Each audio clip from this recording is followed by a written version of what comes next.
Everyone. तो कैसे हैं आप लोग। मेरा नाम सानवी है और आप सबका स्वागत है मेरे इस यूट्यूब चैनल पे where I try to make chemistry fun for you guys. तो आज हम लोग थर्मल डिकम्पोजिशन से पढ़ने वाले हैं। So let's be started.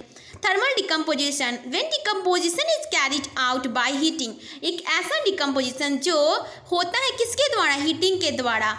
इसका एग्जाम्पल मैंने लिखा है CaCO3, ये वो सॉलिड के स्टेट में है, उसको अगर हीट करेंगे तो CaO प्लस CO2 बनेगा, यानी कि जो हमारा कैल्शियम कार्बोनेट है वो हमारा रिएक्टेंट है और उसको अगर हीट करते हैं तो वो कैल्शियम ऑक्साइड और कार्बन डाइऑक्साइड को देगा।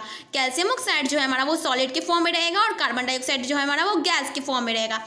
फिर है नेक्स्ट है हमारा इलेक्ट्रोलाइटिकल डिकम्पोजिशन। बोल रहा है इलेक्ट्रोलाइटिकल डिकम्पोजिशन क्या होता है। ये ऐसा डिकम्पोजिशन है जो इलेक्ट्रिसिटी के पासिंग के द्वारा होता है, यानी कि इलेक्ट्रिसिटी जब पास करेगा तो ये डिकम्पोजिशन होगा। तो इसको भी हम लोग देख लेते हैं।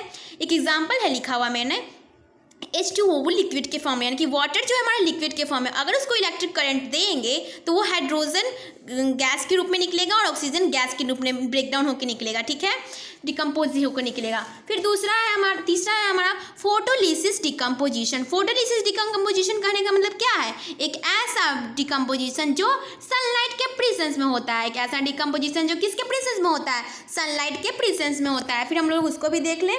When decomposition is carried out in presence of sunlight, उसका एग्जाम्पल मैंने लिखा है AgCl, यानी कि सिल्वर क्लोराइड जो है हमारा वो सॉलिड के फॉर्म में, अगर उसको सनलाइट हम देंगे तो वो क्या देगा, हमारा सिल्वर देगा और क्लोराइड देगा। क्या देगा, हमारा सॉलिड के फॉर्म में सिल्वर और क्लोराइड को देगा।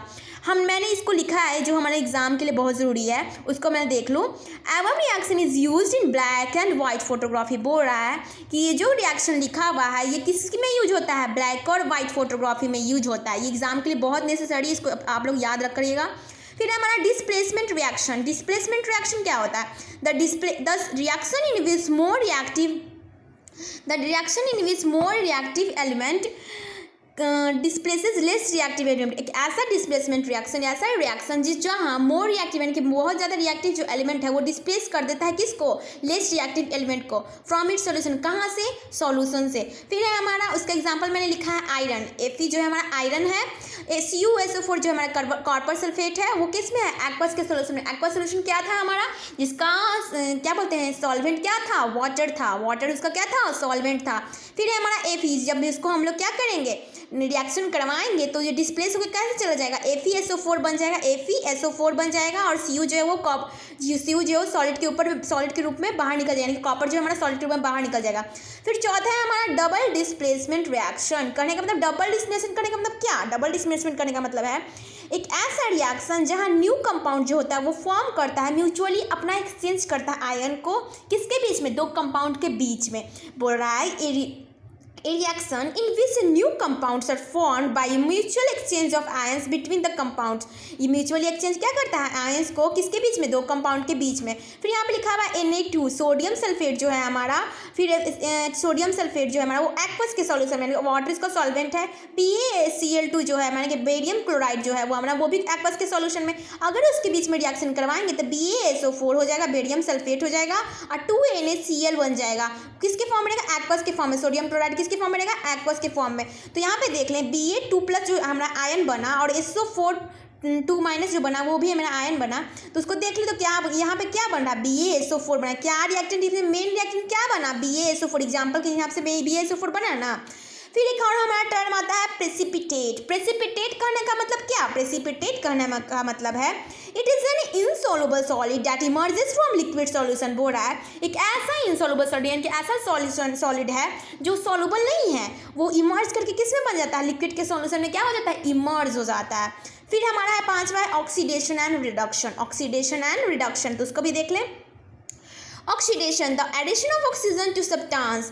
ऑक्सीडेशन क्या है, एडिशन ऑफ ऑक्सीजन किस में है, सब्सटेंस के में, एडिशन किसका, ऑक्सीजन का, और रिमूवल किसका, हाइड्रोजन का, किसके में, सब्सटेंस में। फिर हमारा reduction, the addition of hydrogen to substance. किसका एडिशन होगा, रिडक्शन में किसका एडिशन होगा, हाइड्रोजन का रिडक्शन होगा, और रिमूवल किसका होगा, ऑक्सीजन का रिमूवल होगा। यही तो यहाँ पे लिख रहा है, रिमूवल किसका हो जाएगा, हाइड्रोजन का हो जाएगा। मैंने यहाँ पे एग्जाम्पल लिखा है, उसको भी कंसिडर करें। 2CO प्लस O2 जो क्या देगा हमारा 2CO देगा। 2CO यानी कि 2 कॉपर अगर लेंगे तो उस और प्लस CO2 के बीच में क्या बना रिएक्शन करवाएंगे तो 2CO दे देगा, यानी कि ऑक्सीडेशन हो गया। किसका हो गया? ऑक्सीडेशन का एडिशन हो गया।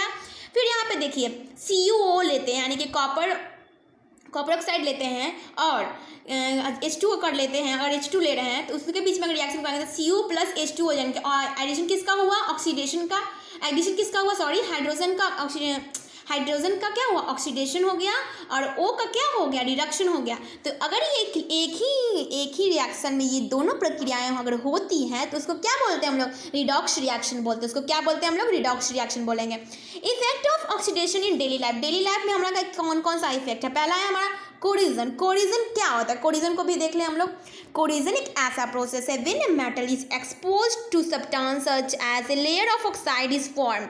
बोल रहा है कि वैसा मेटल जो एक्सपोज करके अपने अंदर एयर को मॉइस्चर ऑफ एयर को एक्सपोज कर लेता है, वाटर को और एसिड को क्या करता है? एक्सपोज कर लेता है कुछ समय के लिए, और उसके ऊपर कौन सा लेयर बनता है? ऑक्साइड का लेयर फॉर्म हो जाता है। तो वो क्या करता है? वो मेटल को वीक बना देता है, which weakens the metal, hence metal said to be corroded. बोल रहा है कि इतना कुछ होगा तो क्या हो जाएगा? मेटल जो होगा वो हमारा वीक हो जाएगा, तो इसलिए मेटल को हम लोग क्या बोलेंगे? कोरोड बोलेंगे। एग्जाम्पल है रस्टिंग ऑफ आयरन, आयरन का रस्ट यानी आयरन का जंग लगना। दूसरा है black coating of silver, silver में जो ब्लैक कोटिंग हम लोग करते हैं वो है green coating on copper. Green coating जो करते हैं हम लोग कॉपर में वो भी हमारा क्या है? कोरोजन का एग्जाम्पल है। देखिए हम लोग लोहे सब जो रहता है उसको पेंट पहले कर देते हैं, पेंट कर देते हैं, ग्रीसिंग करते हैं, बॉल बेयरिंग ना होने की वजह से ग्रीसिंग का भी ये यूज करते हैं। ये हमारा कोरोजन था। अब हमारा है रैंसिडिटी। रैंसिडिटी एक ऐसा प्रोसेस है जहाँ the oxidation of fats and oils when exposed to air is known as rancidity. बोल रहा है कि ऑक्सीडाइजेशन किसका? फैट और ऑयल्स का। किस में? एयर में, उसी को हम लोग बोलते हैं रैंसिडिटी। ये क्या करता है? बाद में क्या करता है? ये बैड स्मेल और बैड टेस्ट देता है फूड को। इसीलिए हम लोग क्या करते हैं? फूड पैकेट में नाइट्रोजन को फिल करते हैं। किस लिए फिल करते हैं? फूड का पैकेट में, ताकि उसमें बैड स्मेल और बैड टेस्ट ना हो, इसलिए नाइट्रोजन को हम लोग उसमें फिल कर देते हैं। फूड को ऑक्सीडेशन होने से बचाता है हमारा रैंसिडिटी। रैंसिडिटी क्या करता है? फूड को ऑक्सीडेशन होने से बचाता है हमारा रैंसिडिटी। फिर हमारा chemical reaction also classify on the basis of temperature. Temperature के बेसिस पे भी केमिकल रिएक्शन को बताया गया है, तो वो भी देख लें हम लोग। Exothermic reaction. एक्सोथर्मिक रिएक्शन क्या होता है?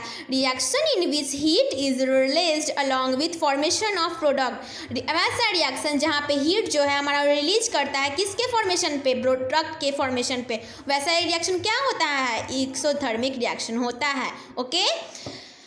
Burning of natural gas. Natural gas का जो बर्निंग होता है वो हमारा क्या है? एक्सोथर्मिक का रिएक्शन का एग्जांपल है। CH4 जो है हमारा वो गैस यानी कि मीथेन जो गैस है हमारा, O2 भी हमारा गैस है। अगर उसको रिएक्शन कराएंगे तो CO2 देगा गैस के फॉर्म में, वाटर देगा वो भी गैस के फॉर्म में, और क्या हो जाएगा हमारा H2O जो है हमारा वो क्या लिक्विड के फॉर्म में देगा, और वो क्या हो गया? हीट के रूप में बाहर निकल जाएगा।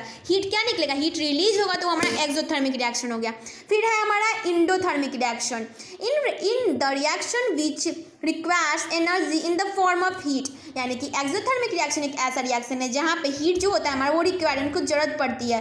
Light and electricity called exothermic reaction. और लाइट और इलेक्ट्रिसिटी की भी जरूरत पड़ती है उसमें, किसमें? एक्सोथर्मिक रिएक्शन में। किसका एग्जाम्पल है? हमारा डिकम्पोजिशन जो जितना कुछ भी था, मतलब डिकम्पोजिशन जो हमारा एग्जाम्पल था, डिकम्पोजिशन रिएक्शन का जितना भी एग्जाम्पल था कौन कौन सा था? थर्मल डिकम्पोजिशन, इलेक्ट्रोलाइटिकल डिकम्पोजिशन और फोटोलाइसिस डिकम्पोजिशन। ये सब किसका है? एक इंडोथर्मिक रिएक्शन का क्या है? ये हमारा एग्जाम्पल है, इसको कंसिडर जरूर करें।